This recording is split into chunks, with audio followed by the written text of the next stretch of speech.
Alors, bon dimanche matin à tous.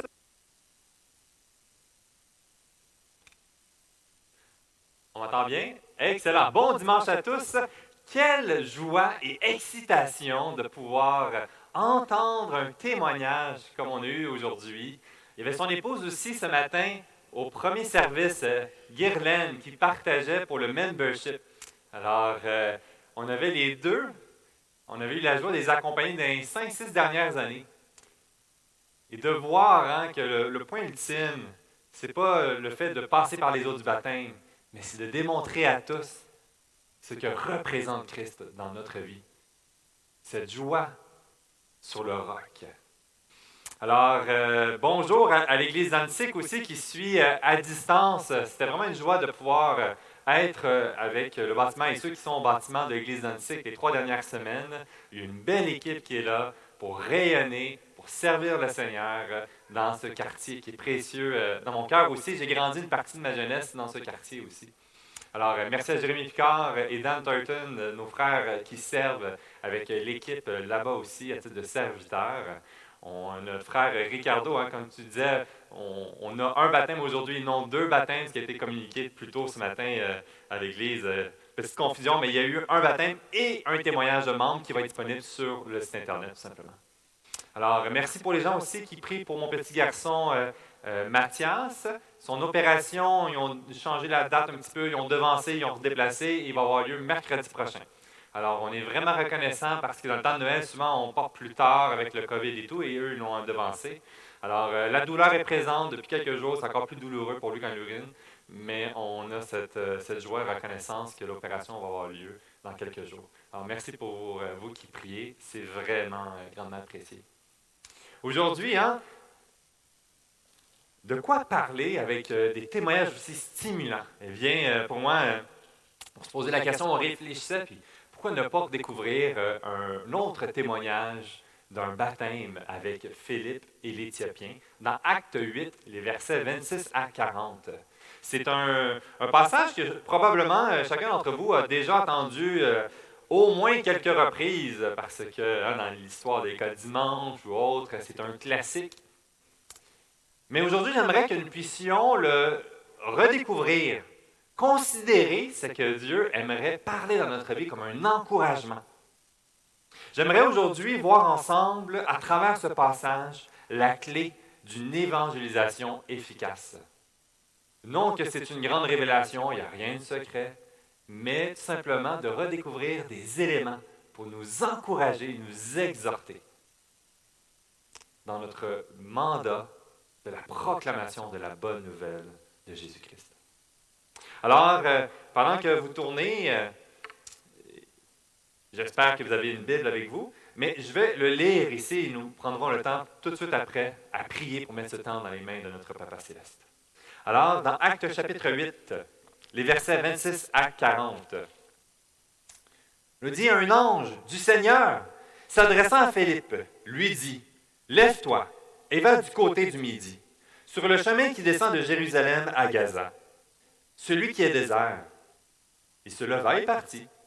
Et voici un Éthiopien, un eunuque, ministre de Candace, reine d'Éthiopie, et surintendant de tous ses trésors, venu à Jérusalem pour adorer, s'en retournait assis sur son char et lisait le prophète Isaïe. L'Esprit dit à Philippe, « Avance et approche-toi de ce char. » Philippe accourut et attendit l'Éthiopien, qui lisait le prophète Isaïe. Il lui dit, « Comprends-tu ce que tu lis? » Il répondit, « Comment le pourrais-je, si quelqu'un ne me guide? » Et il invita Philippe à monter et à s'asseoir avec lui. Le passage de l'Écriture qu'il lisait était celui-ci. Il a été mené comme une brebis à la boucherie, et comme un agneau muet devant celui qui le tond, il n'a point ouvert la bouche. Dans son humiliation, son jugement a été levé. Et sa postérité, qui la dépeindra? Car sa vie a été retranchée de la terre. L'eunuque dit à Philippe, « Je te prie, de qui le prophète parle-t-il ainsi? Est-ce de lui-même ou est-ce d'un autre? » Alors Philippe, ouvrant la bouche et commençant par ce passage, lui annonçant la bonne nouvelle de Jésus. Comme ils continuaient leur chemin, ils rencontrèrent de l'eau, Et l'eunuque dit, « Voici de l'eau, qu'est-ce qui m'empêche que je sois baptisé? » Philippe dit, « Si tu crois de tout ton cœur, cela est possible. » Et l'eunuque répondit, « Je crois que Jésus-Christ est le Fils de Dieu. » Il fit arrêter le char. Philippe et l'eunuque descendirent tous deux dans l'eau, et Philippe baptisa l'eunuque. Quand ils furent sortis de l'eau, l'Esprit du Seigneur enleva Philippe, et l'eunuque ne le vit plus. Tandis que joyeux, il poursuivait sa route. Philippe se trouva dans Azote, d'où il alla jusqu'en Césarée, où évangélisant toutes les villes par lesquelles il passait. Mais prions. Seigneur Dieu, aujourd'hui, on vient avec un esprit de reconnaissance et de joie, d'entendre des témoignages, d'entendre ce que tu fais dans la vie des gens. C'est un encouragement. C'est rafraîchissant. Parce que lorsque nous entendons des discours d'épreuves, d'insécurité, nous savons que tu es là, que tu agis encore. À travers ce passage, que tu puisses adresser dans la vie de chacun d'entre nous, corriger, rafraîchir, exhorter. Nous voulons être à l'écoute. Permets que tes serviteurs puissent contempler l'œuvre que tu opères dans la vie de nous, chacun d'entre nous, pour ta gloire. Amen. Alors, ce passage, pour moi, c'est très pertinent. Même, je dirais, c'est en quelque sorte même le dernier cours officiel pour Emmanuel et Guylaine, dernier cours de baptême et de membres, et une exhortation pour chacun d'entre nous. Parce qu'il y a bel et bien des éléments pertinents et importants à reconsidérer dans cette période que nous vivons aujourd'hui. Une période que nous vivons aujourd'hui que nous pourrions dire d'insécurité à certains niveaux. On parle d'insécurité, on le dit, puis on est comme tanné de le dire parce que ça ne change pas beaucoup. L'insécurité financière, des relations qui sont distantes. Est-ce qu'on va redécouvrir nos relations interpersonnelles comme elles l'étaient auparavant? À quoi va ressembler notre sécurité financière, nos travaux, le travail, notre liberté dans le après? Beaucoup de questions. On parle aux élections aux États-Unis, tout le monde regarde ce qui se produit présentement. Est-ce que quelque chose de bon peut ressortir de tout ça? On est dans une situation présente et on voit la perte de nos libertés. On voit une arrogance contre l'Église, contre la parole de Dieu. Et ici, c'est un encouragement à évangéliser, mais peux-tu attendre 40 ans? Laisser à la prochaine génération? Seigneur, comment tu veux nous utiliser aujourd'hui? C'est dur. On voit un témoignage ici, puis on dit, ça a tellement l'air facile. Philippe y arrive, il croise un inconnu, il rentre dans son auto, partage l'Évangile, il se fait baptiser. Wow! Si simple et facile. C'est pas ça ici. Alors, que nous puissions redécouvrir dans ce passage un encouragement et une exhortation à poursuivre avec joie notre mission de proclamer l'Évangile à tous, en toutes circonstances, dans les circonstances de joie et d'épreuve. Alors, nous allons survoler dans ce passage et on va reculer parfois un petit peu en arrière dans les chapitres 6 et début du chapitre 8 pour pouvoir agrémenter le contexte dans lequel se trouve cette situation qu'on s'entend bien particulière et unique. Ce n'est pas tous les jours qu'un ange va venir se révéler à nous pour nous dire qui allait évangéliser. On s'entend? Mais tout de même, il y a des principes qui s'appliquent directement à notre vie. Premièrement, premier point, nous sommes aptes à évangéliser. Et nous allons survoler trois aspects, trois caractéristiques que nous pouvons découvrir de Philippe, qui est une exhortation à vivre pour nous, chacun d'entre nous.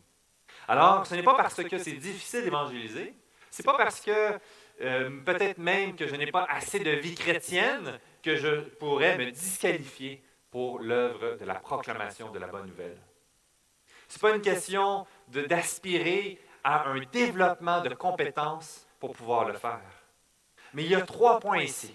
Et le premier, c'est premièrement, nous sommes aptes à évangéliser et nous devons soupirer, chercher une vie de soumission. On le voit ici, dans Philippe, ici, dans la réponse et la réaction lorsqu'on lui donne une direction pour aller évangéliser. Premièrement, on voit le verset 26 et le verset 27. Un ange se révèle et lui demande. Verset 26, l'ange du Seigneur s'adressant à Philippe lui dit, « Lève-toi et va du côté de Midi, sur le chemin qui descend de Jérusalem à Gaza, celui qui est désert. » Et sa réponse, c'est quoi, verset 27? Il remet en question, il essaie de débattre pour son horaire de temps de planification. Non, il se lève et partit. Tu peux me dire, oui, mais c'est facile, un ange. Si un ange se manifesterait dans ma vie, j'irais le faire, j'irais évangéliser, c'est évident. Mais prenons dans le contexte. La directive est bien particulière et peu stratégique. Pourquoi?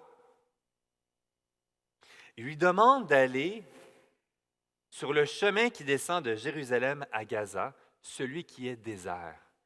Et les indicateurs ici sont intéressants parce qu'il s'en va dans un autre chemin dans lequel que Philippe se dirigeait. Donc, avec ce que nous voyons ici et un peu précédemment, Philippe, qui était à Jérusalem, est parti évangéliser en Samarie, au nord, et puis redescendre vers Jérusalem. Et là, l'ange se révèle et dit, non, non, tu vas descendre plus bas, vers Gaza. Et là, il va aller vers le sud-ouest. Mais il y a 3 chemins pour y aller. Lequel qu'il demande de prendre? Celui qui est désert. C'est le chemin, bref, qui est le moins emprunté. Presque personne ne prend ce chemin-là.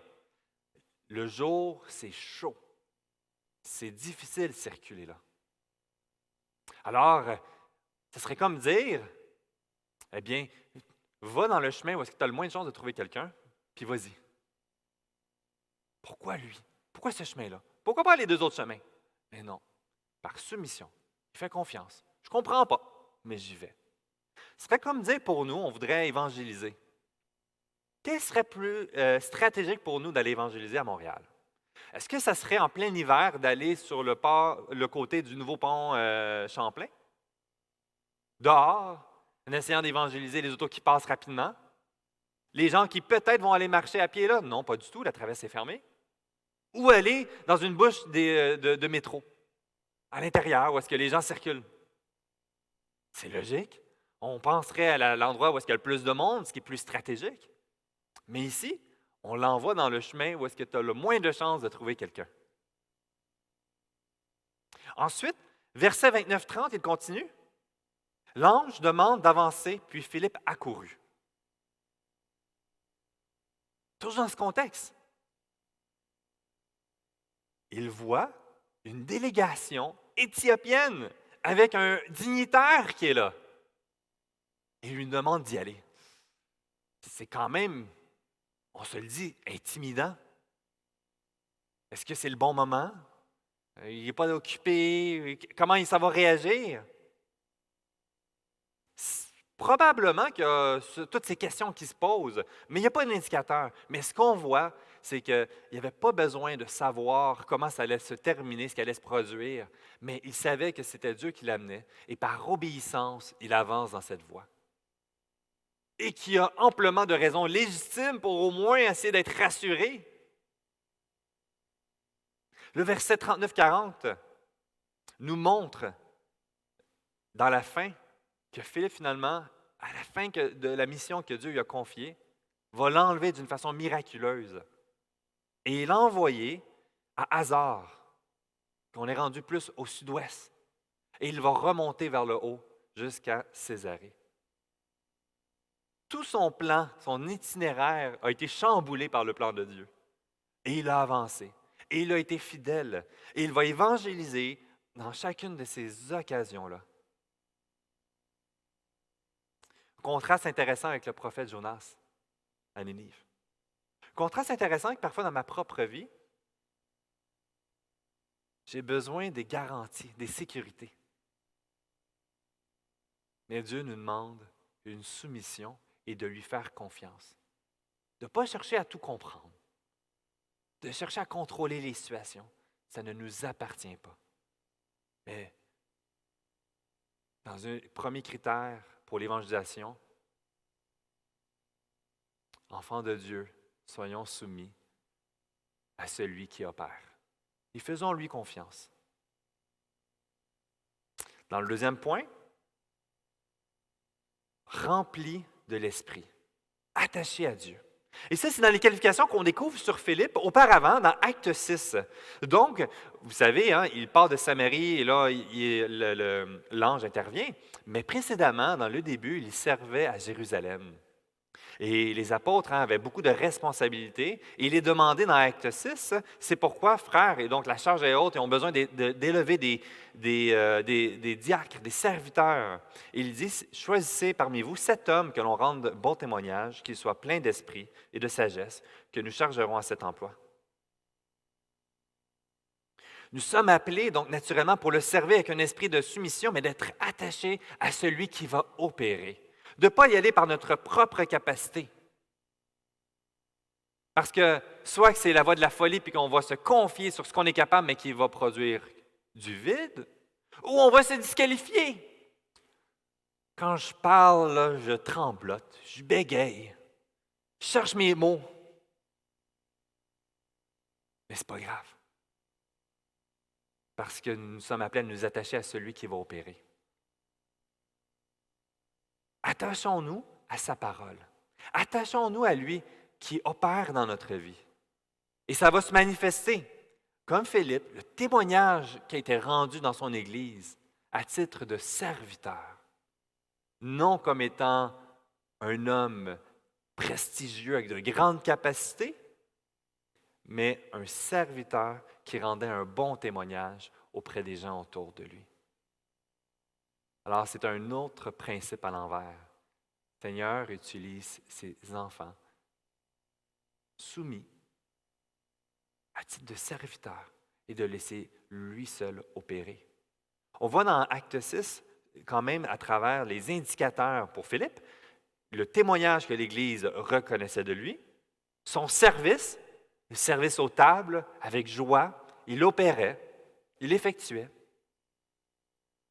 On le voit dans Acte 6, verset 5, cette proposition plut à toute l'assemblée d'élire ces gens, dont Philippe. Et ils élurent Étienne, homme plein de foi et du Saint-Esprit, Philippe, Prochard, Nicanor, Timon, Parménas et Nicolas, prosélyte d'Antioche.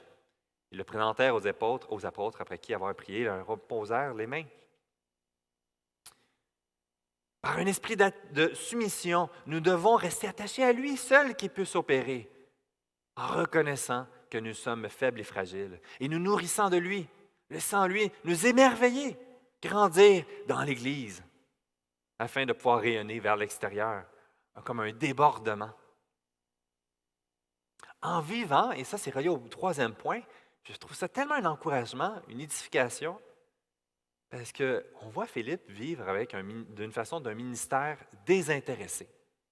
Il avait les occasions pour se glorifier. Des fois, on cherche le ministère d'évangélisation, l'Église, la grande Église, puis on cherche à bâtir un petit royaume. Pas que la grande Église est mauvaise, mais les motifs de se glorifier. Et ici, au contraire, l'évangélisation, notre rôle de disciple de Christ, nous sommes appelés à le servir d'une façon désintéressée. Pas de négligence, là, pas de négatif, mais ça ne nous appartient pas. Quel témoignage que nous voyons qu'il sert à Jérusalem. Et la grande persécution à Jérusalem va amener un exil. Les gens vont quitter Jérusalem. Philippe, dans cette occasion, se rendra en Samarie. Et le Seigneur va opérer, à travers son ministère de proclamation de l'Évangile, un grand réveil. Plusieurs viendront à Christ. Il va baptiser plusieurs personnes. Ça aurait été une occasion pour s'attacher, rester et bâtir. Mais ce n'était pas son royaume. Ce n'est pas son œuvre à lui. Il va cheminer d'un endroit à l'autre. Pour finalement, nous le retrouverons, comme il est dit à la fin dans le chapitre 40, envoyé à Azote, et il va monter jusqu'à Césarée. Et plus tard, 20 ans plus tard, nous trouverons un indicateur qu'il se trouve toujours à Césarée avec ses 4 filles lorsque Paul le rencontrera, le visitera.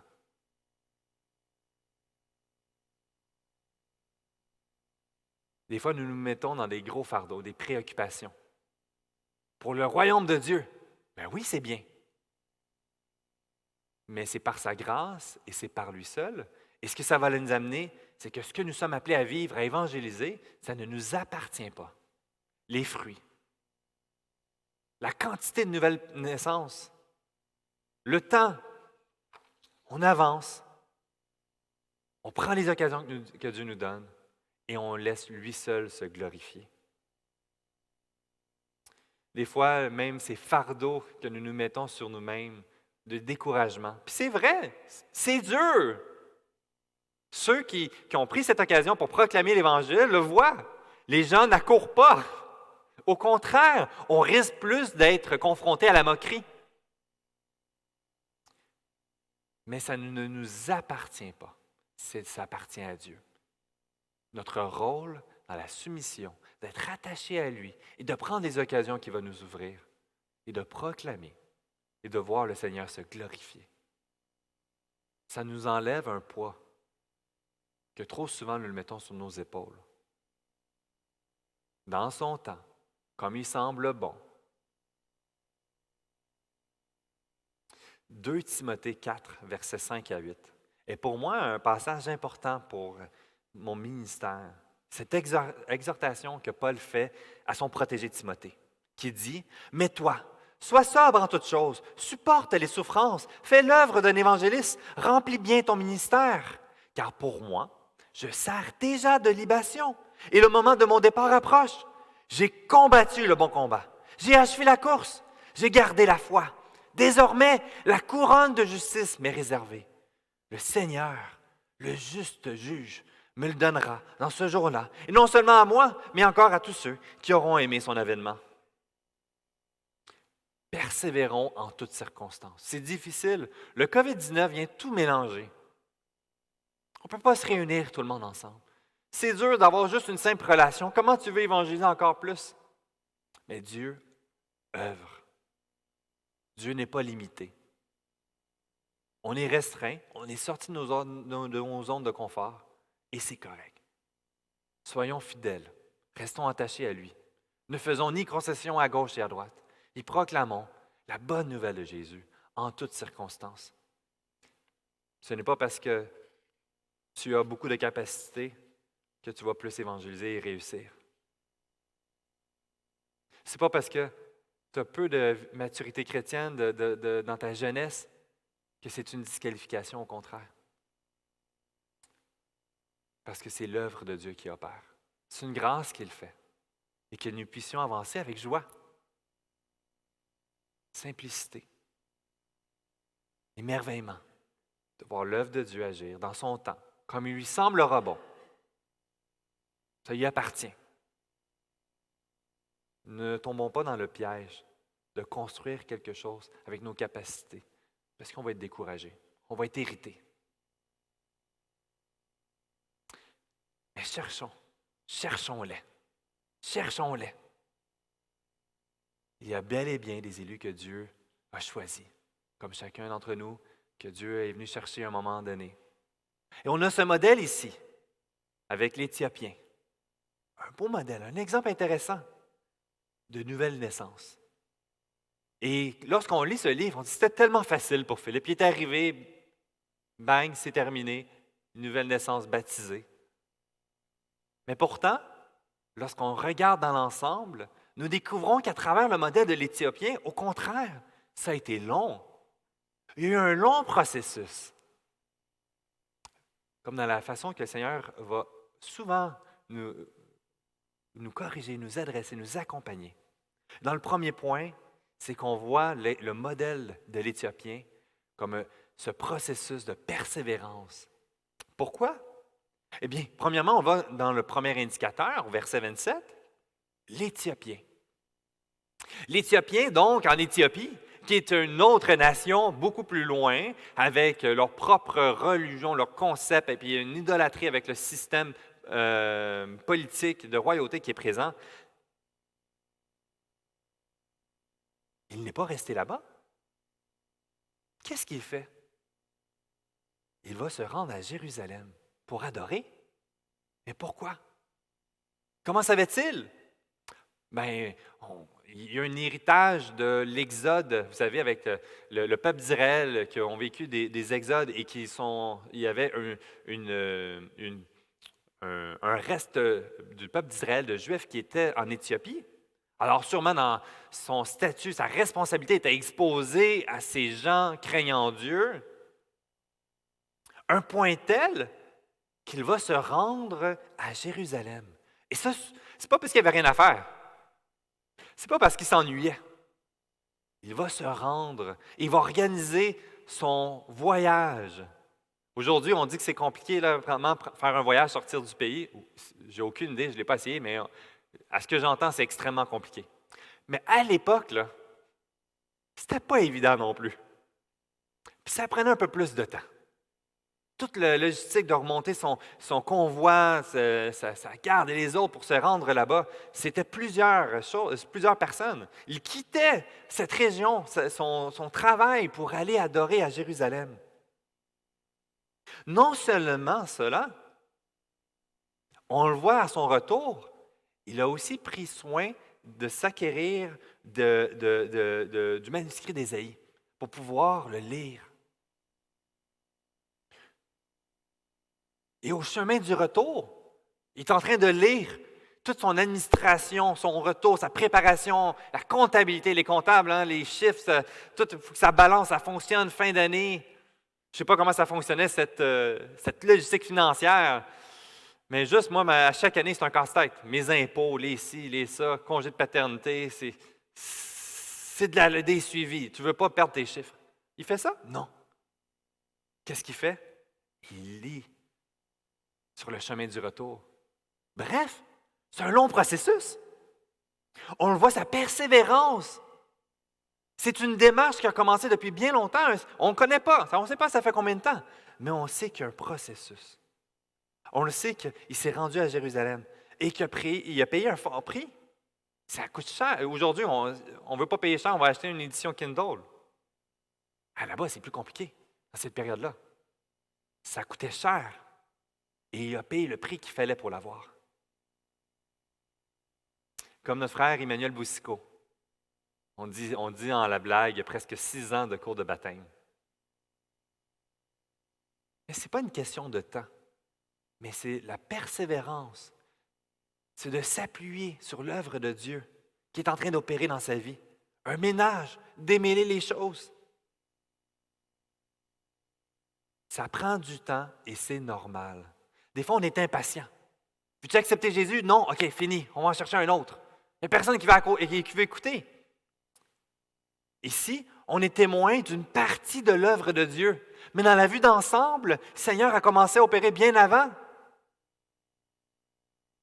Et dans notre vie, nous allons pouvoir être témoins d'une étape de l'œuvre de Dieu dans la vie de certaines personnes. Et c'est correct. Peut-être que Dieu va nous faire grâce et nous pourrons voir la vue d'ensemble. Et de là, la joie de pouvoir entendre un témoignage, c'est comme là, Emmanuel nous partage le processus, le cheminement. Pourquoi ne pas s'être fait baptiser il y a 6 ans? Parce qu'il manquait quelque chose. Et il reconnaissait que le baptême n'était pas une fin en soi. Dans le deuxième point, on voit avec l'Éthiopien son humilité à travers sa recherche. Et ça, c'est important. L'humilité, parce que juste reconnaissons-le, l'Éthiopien, eunuque pour cette nation d'Éthiopie, responsable des trésors de cette nation. Lui qui est allé à Jérusalem adorer, qui s'est procuré les lettres d'Ésaïe. Cet homme avec une autorité, une influence.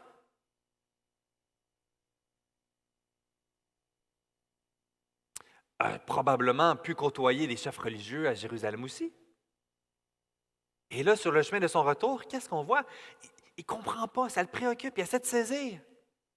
Et là, un inconnu, sur le bord du chemin, vient le voir et il propose de l'aide. Quand même intéressant. Est-ce qu'il balaie? Si je voulais de l'aide, je te l'aurais demandé. J'ai parlé avec des chefs religieux ou sais-tu qui que je suis, moi? Qui es-tu, toi, pauvre homme sur le bord du désert pour venir m'accoster comme ça? Non. Il accepte son aide et il le considère et il l'écoute. L'humilité dans sa recherche. Dieu est en train de travailler dans sa vie. Il met en lumière son besoin. Un tel homme qui considère une autre personne en acceptant que, ultimement, Dieu l'utilise pour lui instruire. Qu'est-ce que Dieu pense des orgueilleux? On le voit à 2 reprises, hein? Dans le Nouveau Testament, Dieu résiste aux orgueilleux, mais il fait grâce aux humbles. Le Proverbe 3,34 nous dit, Dieu résiste aux orgueilleux, mais fait grâce aux humbles. Non, excuse-moi. Le 3,34, il dit, il se moque des moqueurs, mais il fait grâce aux humbles. Notre propre orgueil est comme notre masque afin de pouvoir rester confortable dans notre folie. Il nous aveugle de l'œuvre que Dieu opère. Des gens autour de nous qui n'ont peut-être pas la même crédibilité, mais que le Seigneur utilise pour nous encourager, pour nous amener à lui.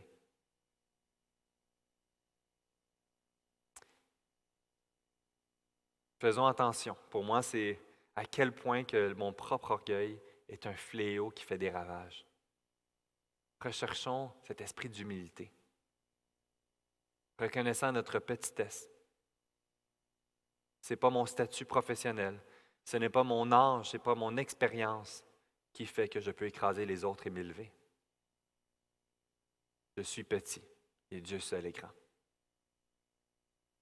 Et à travers cette humilité, c'est le permis d'être accompagné. Et Dieu a mis en lumière le vide qu'il avait à combler.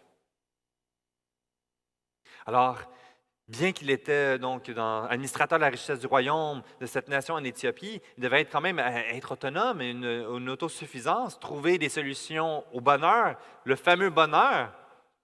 Mais il avait un vide qui l'a amené dans cette persévérance, dans cette marche, à se rendre jusqu'à la contrée de Jérusalem, d'aller adorer ce Dieu et d'accepter la présence de cet inconnu.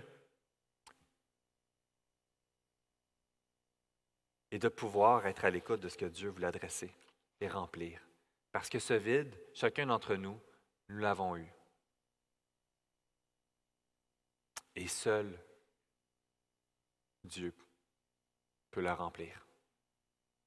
Pour notre propre vie et la conviction pour la vie de chacun des autres personnes que nous côtoierons. Même si qu'ils pensent être autosuffisants, heureux, il y a un vide. Ils ont besoin de Christ. De là l'importance, dans mon 3e point, de comprendre le message, qui est la fondation de toute chose, l'œuvre transformatrice de l'Évangile qui opère dans la vie de quiconque croit. L'œuvre qui peut être opérée que par Christ seul. Et ici, c'est tellement intéressant. Lorsque Philippe l'aborde, il pourrait se confier sur son expérience et dire « Hey, regarde ce que j'ai fait. Voici ce que j'ai accompli en Samarie. » Non. Il ne s'appuie pas sur sa connaissance, il ne s'appuie pas sur ses compétences, il s'appuie sur le message de l'Évangile, en commençant par quoi? Par la parole. En reconnaissant l'autorité et l'importance que la parole de Dieu est vivante et elle change des vies. Elle changeait des vies, elle change des vies encore aujourd'hui et demain. Il va commencer en reprenant ce passage dans Isaïe 53, versets 7 à 8. Et il va construire sur la parole de Dieu, le message de cette bonne nouvelle que Christ est mort pour ses péchés. Et il va l'accompagner pour l'amener et l'introduire, l'œuvre de Christ à la croix. Et ici, quel encouragement, mais mise en garde aussi pour chacun d'entre nous. Nous sommes tous appelés à être des témoins, à être aptes à le faire, mais en nous appuyant sur la parole de Dieu. Des fois, on connaît les versets et on veut tout de suite dire, OK, tel verset, il faut que tu fasses ci, ça, voici plan A, plan B, plan C. Ou étape 1, 2, 3. Non, c'est l'œuvre de Dieu. Allons lire la Bible. Allons lire ce que la parole de Dieu dit. Voici. Parce que ce n'est pas nous, mais c'est l'œuvre de Dieu. L'œuvre de Christ qui l'accomplit. Et on veut voir, et l'œuvre de Dieu qui se manifeste va produire bien plus qu'une profession de foi verbale. On a deux modèles ici. On a un dans le passage, mais un aussi précédemment dans lequel que Philippe va être exposé. Il va proclamer l'Évangile à l'Éthiopien, que nous voyons, mais il va aussi proclamer l'Évangile auparavant à Simon le magicien. Les deux feront profession de foi. Les deux se feront baptiser. Même Simon suivra Philippe pendant un temps. Mais c'est bien plus que passer par les eaux du baptême. C'est bien plus que dire « je suis chrétien », que Jésus est mon sauveur. Car ce que nous voyons ici, à travers le témoignage dans Acte 8, dans le début, juste précédemment, le cœur de Simon, le magicien, n'était pas tout entier. Et lorsqu'il voit les apôtres faire des prodiges, imposer les mains, lui qui avait cette notoriété et cette influence en Samarie, désirait avoir cela aussi et a tenté de l'acheter avec un prix d'argent. Il sera à ce moment confronté. Et les versets 22 à 25 l'exposent. Et il lui a dit, « Repens-toi donc de ta méchanceté et prie le Seigneur pour que la pensée de ton cœur te soit pardonnée, s'il est possible. Car je vois que tu es dans un fil amer et dans les liens de l'iniquité. » Simon répondit, « Priez vous-même le Seigneur pour moi, afin qu'il ne m'arrive rien de ce que vous avez dit. »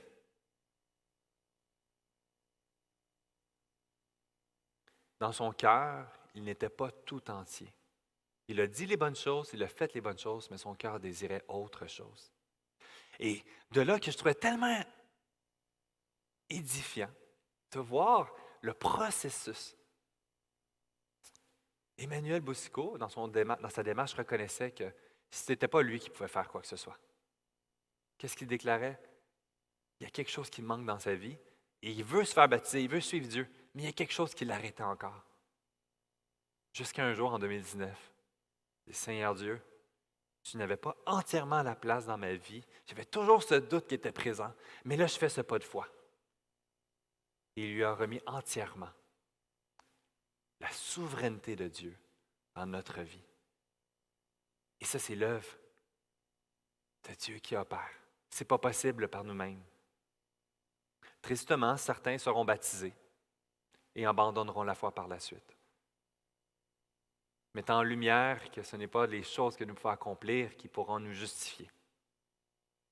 On a des traces intéressantes, extra-bibliques, avec les pères de l'Église concernant Simon le magicien. Les écrits dont Justin Martyr, Irénée, Hippolyte discutent longuement de Simon le mage et le présentent comme un dangereux hérétique qui fera la guerre contre les églises, enseignant de fausses doctrines. Mise en garde. Une profession de foi doit reposer sur une fondation qui est la souveraineté de Christ dans notre vie. Les termes utilisés, repentance, conversion, c'est se tourner entièrement à lui, dans notre cœur et manifester à travers notre comportement, nos pensées, nous nous tournons vers lui. Et le temps va le mettre en lumière, ce que notre cœur désirait réellement plus tard. Alors, quand on baptise, on dit quoi? Sur la déclaration de ta profession de foi. C'est ce que tu déclares, c'est ce que nous observons, mais Dieu connaît ton cœur. Quelle mise en garde pour chacun d'entre nous? Sur quoi repose notre assurance? Est-ce que je tente de me berner moi-même? L'Éthiopien, comment il réagit par la suite? Tellement intéressant. Il n'a pas pu avoir un cours de disciple par la suite ou quoi que ce soit. Il retourne vers chez lui. Même la personne qui est présente, la clarté de l'Évangile est enlevée devant lui. Mais on le voit au verset 39. Tandis que joyeux, il poursuivait sa route. Quelle joie de savoir que par Christ seul, nous pouvons être sauvés. Que nous sommes incapables par nous-mêmes, que tout ce que nous pourrions essayer de contrôler, de gérer, cela ne sert à rien. C'est par sa grâce seule. Je dois m'abandonner et lui faire confiance, lui remettre la souveraineté de ma vie entre ses mains. Dans sa totalité, nous reconnaissons qu'il est le prophète, le sacrificateur et le roi. Et nous voyons dans ce passage ici, quand je disais dans le titre, la clé d'une évangélisation efficace, c'est de reconnaître la souveraineté de Dieu en toutes circonstances. Et que nous avançons avec soumission, avec joie, attachés à lui, dans la petite portion de son plan souverain dans la vie d'une personne. Ça va au-delà d'une stratégie missionnaire. Pas qu'avoir un plan est mal, loin de là. Dieu nous demande à être des bons administrateurs, de bien gérer. Mais son plan dépasse nos plans d'action. Regardons juste la vue d'ensemble ici. Mettons dans le contexte. Comment tout a débuté? Avec Philippe qui se ramasse ici. Il était à Jérusalem et Dieu utilisait quoi? La persécution de l'Église pour agir en Samarie. Il reconduit ses serviteurs. Ils se sont rendus en Samarie. Ils ont commencé à prêcher. Et il a vécu un réveil. Par la suite, il prend ses serviteurs et l'amène dans l'un des chemins les moins utilisés, ou que ce serait le moins stratégique à aller, mais c'était la volonté du Père de le faire ainsi. À ce moment-là.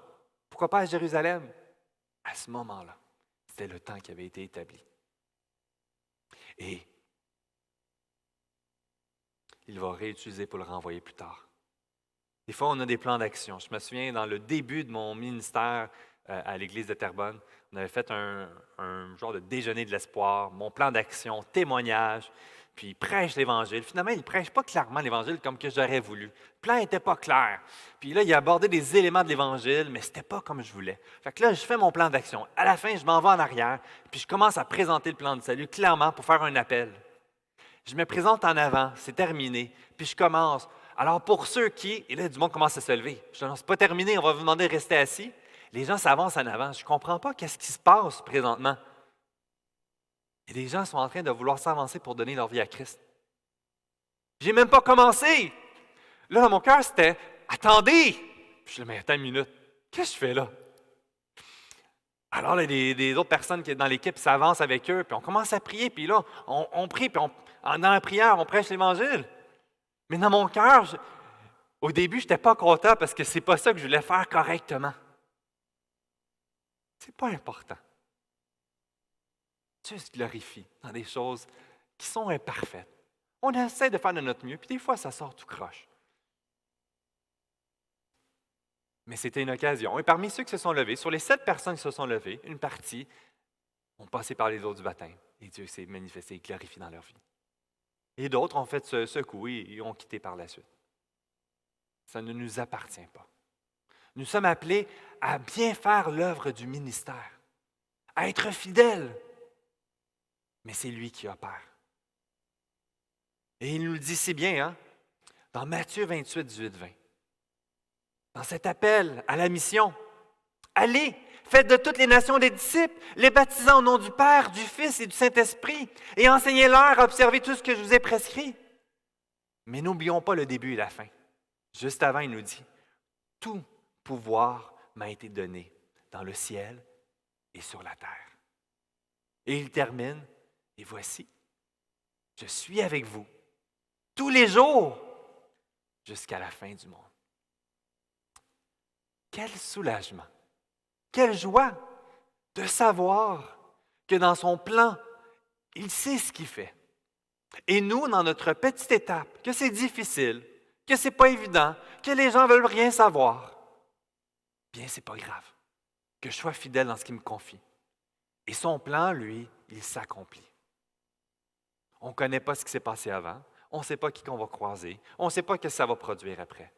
Mais soyons fidèles et prenons les occasions que Dieu ouvre et cherchons-les.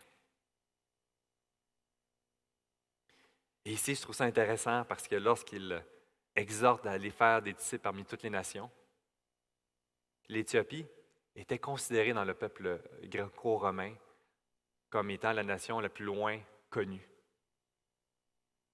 Et dans ce témoignage dès le début, il vient amener à lui l'Éthiopien. Quel beau clin d'œil! Quel bel encouragement de sa souveraineté! On a une trace extra-biblique d'un père de l'Église qui cite un Éthiopien eunuque qui serait allé à Jérusalem et qui serait venu à Christ et évangéliserait en Éthiopie par la suite. Est-ce lui qu'on parle?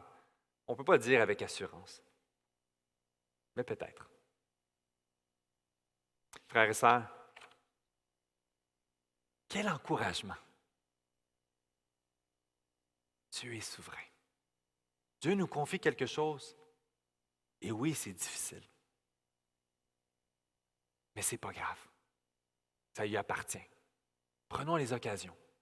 Trouvons la joie d'être fidèles dans ce qu'il nous confie. Et laissons-lui ce qui lui revient, de sauver.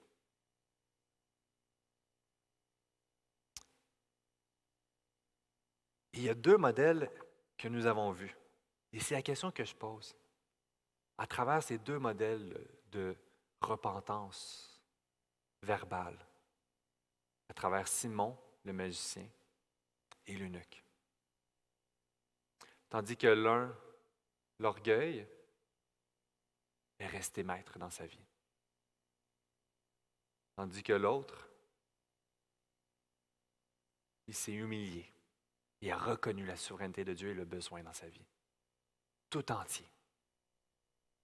Où te retrouves-tu aujourd'hui? Lequel des 2 es-tu? Un sera pour l'éternité dans la présence de Dieu et l'autre dans la séparation éternelle. Ne tombons pas dans le piège de nous berner nous-mêmes par des beaux discours, par de belles actions. Dieu connaît le cœur de chacun d'entre nous. Prions. Seigneur Dieu, aujourd'hui, à travers ce passage, à travers les témoignages, à travers le baptême d'Emmanuel, quelle joie de voir que tu opères aujourd'hui, encore autour de nous. On sent l'insécurité, on sent que nous perdons le contrôle dans certains aspects de notre vie, mais nous pouvons nous confier entre tes mains, te faire confiance que tu es en parfait contrôle de ta création, que c'est toi qui sauves. Tu nous appelles à te servir par toi et pour toi. Que nous puissions être fidèles jusqu'à la fin, à rester attachés à toi, à proclamer cette bonne nouvelle de ce que tu as accompli à la croix. Ne me permets pas les mensonges de l'ennemi entrer dans ma tête, à me disqualifier,